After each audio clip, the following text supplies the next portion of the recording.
প্রিয় বন্ধুরা, ঈদের দিন সকালে মিষ্টি বানাতে মা ফাতিমা রাদিয়াল্লাহু আনহা অত্যন্ত ব্যস্ত ছিলেন। আটা মাখানো এবং অন্যান্য প্রস্তুতিতে তিনি মগ্ন ছিলেন, কারণ সকালেই সব কাজ শেষ করতে হতো। অন্যদিকে ৮-১০ বছরের নিষ্পাপ দুই ভাই হাসান ও হোসেন রাদিয়াল্লাহু আনহু খেলাধুলা ছেড়ে মায়ের কাছে চলে এলেন। তাদের কচি কণ্ঠে একটি প্রশ্ন ছিল, আম্মে, আপনার কি মনে নেই আজ ঈদ? একটু বাইরে এসে দেখুন না, পাড়ার ছেলেমেয়েরা নতুন নতুন কাপড় পরে কত খুশি হচ্ছে, আর আমরা তো এখনো নতুন কাপড়ই পরিনি। এর মানে কি এই যে আজ আমরা ঈদ পালন করব না? এই প্রশ্নের ভেতরে ছিল না কোনো অভিযোগ, ছিল না কোনো জেদ, ছিল শুধু সরল বিস্ময়। তাদের নিষ্পাপ চোখ দুটো আশায় ঝলমল করছিল। ঈদের আনন্দ তারা বুঝত নতুন পোশাক, ঈদগাহে যাওয়া আর আব্বুর হাত ধরে হাঁটার মধ্যে। কিছুক্ষণ পর তারা আবার বলতে লাগলেন, আমি জলদি আমাদের নতুন কাপড় পরিয়ে দিন, আমরা ওদের সঙ্গে খেলতে খেলতে ঈদগাহে যেতে চাই। আব্বু যখন আসবেন তখন তাকে আমাদের কাছে পাঠিয়ে দিয়েন, আমরা তার সঙ্গেই ফিরে আসব। এই কথা শুনে হযরত ফাতিমা রাদিয়াল্লাহু আনহা থমকে গেলেন। তার হাত আটা মাখছিল, কিন্তু হৃদয় কাঁপছিল অন্য এক ব্যথায়। তিনি জানতেন ঘরে নতুন কাপড় নেই, তবুও সন্তানদের সামনে তিনি ভেঙে পড়লেন না। তিনি তাদের মাথায় মমতার হাত বুলিয়ে দিলেন, কপালে চুমু খেয়ে কোমল কণ্ঠে বললেন, এখনও ঈদগাহে যাওয়ার অনেক সময় আছে বাবা, তোমরা বাইরে গিয়ে একটু ঘুরে এসো। হতে পারে ততক্ষণে তোমাদের আব্বুও চলে আসবেন এবং হয়তো তোমাদের জন্য নতুন কাপড় নিয়ে আসবেন। ছোট ভাই হঠাৎ জিজ্ঞেস করল, আম্মি, আব্বু কি আমাদের জন্য নতুন কাপড় আনতে গেছেন? এই প্রশ্ন যেন তার অন্তরে বজ্রপাত করল। তিনি দুই সন্তানকে বুকে জড়িয়ে ধরলেন। চোখের কোণে জল জমে উঠেছিল, কিন্তু ঠোঁটে ফুটিয়ে তুললেন আশ্বাসের হাসি। হ্যাঁ বাবা, নিশ্চয়ই আসবে, আল্লাহ চাইলে সবই হবে। দুই ভাই আনন্দে বাইরে চলে গেল। দরজা বন্ধ হতেই মা আঁচল দিয়ে চোখের জল মুছলেন। তার ঠোঁট নড়ছিল, নিঃশব্দ দোয়া। কিছুক্ষণ পর আবার তারা ফিরে এলো, এবার তাদের চোখে জল। আম্মি, ওরা আমাদের নিয়ে হাসছে, বলছে তোমাদের নতুন কাপড় নেই, যদি থাকতো তবে এখনই পরতে। ওরা বলছে আব্বু কেমন যে ঈদের দিনেও কাপড় আনেননি। এই শিশুদের আকুতি শুনে তার বুক ভেঙে যাচ্ছিল, কিন্তু তিনি দৃঢ় হলেন।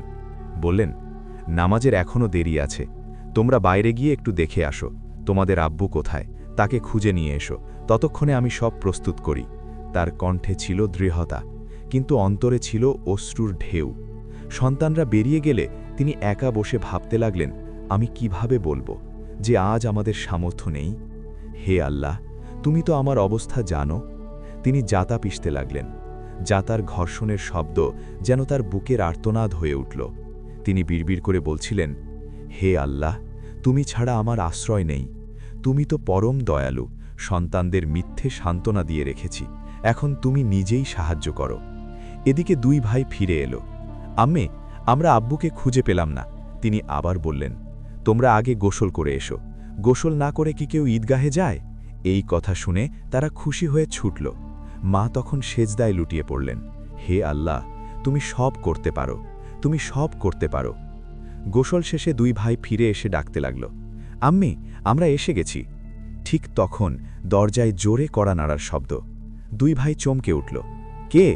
বাইরে থেকে উত্তর এলো, আমি দর্জি, দরজা খোলো, তোমাদের জন্য নতুন কাপড় এনেছি। দুই ভাই বিস্ময়ে দরজা খুলল। এক ব্যক্তি দাঁড়িয়ে আছেন, হাতে নতুন পোশাকের পুটলি। তারা দৌড়ে মায়ের কাছে এলো। আম্মি, দেখো, নতুন কাপড়। মা স্তব্ধ হয়ে গেলেন, অশ্রু গড়িয়ে পড়ল। তিনি বুঝলেন এ কোনো সাধারণ ঘটনা নয়।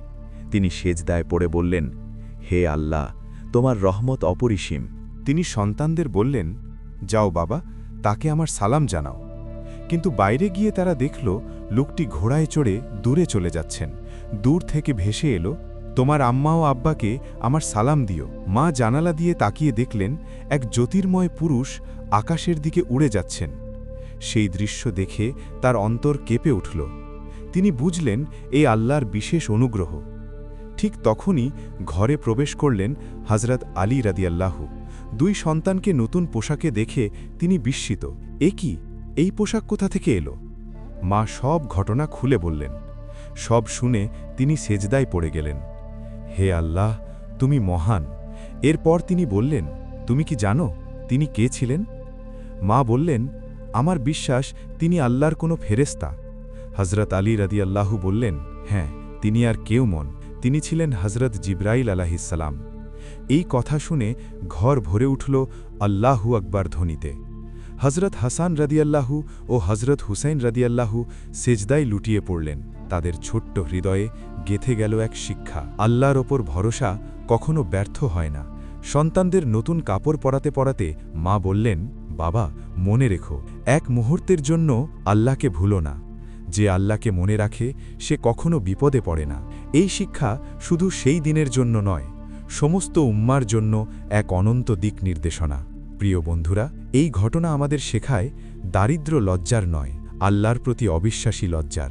তাওয়াক্কুল মানে শুধু অপেক্ষা নয়, অন্তরের পূর্ণ সমর্পণ। যখন বান্দা অসহায় হয়ে সেজদায় পড়ে বলে, হে আল্লাহ, তুমি সব করতে পারো, তখন আরশ কেঁপে ওঠে, রহমত নেমে আসে। আল্লাহ তাআলা আমাদেরও এমন ঈমান, এমন ধৈর্য এবং এমন তাওয়াক্কুল দান করুন। আমিন। প্রিয় বন্ধুরা, এই শিক্ষণীয় ঘটনাটি সাদকায়ে জারিয়ার নিয়তে অন্যদের কাছে পৌঁছে দিন। আর আমাদের চ্যানেলে নতুন হলে সাবস্ক্রাইব করতে ভুলবেন না। দেখা হবে পরবর্তী ভিডিওতে, ইনশাআল্লাহ।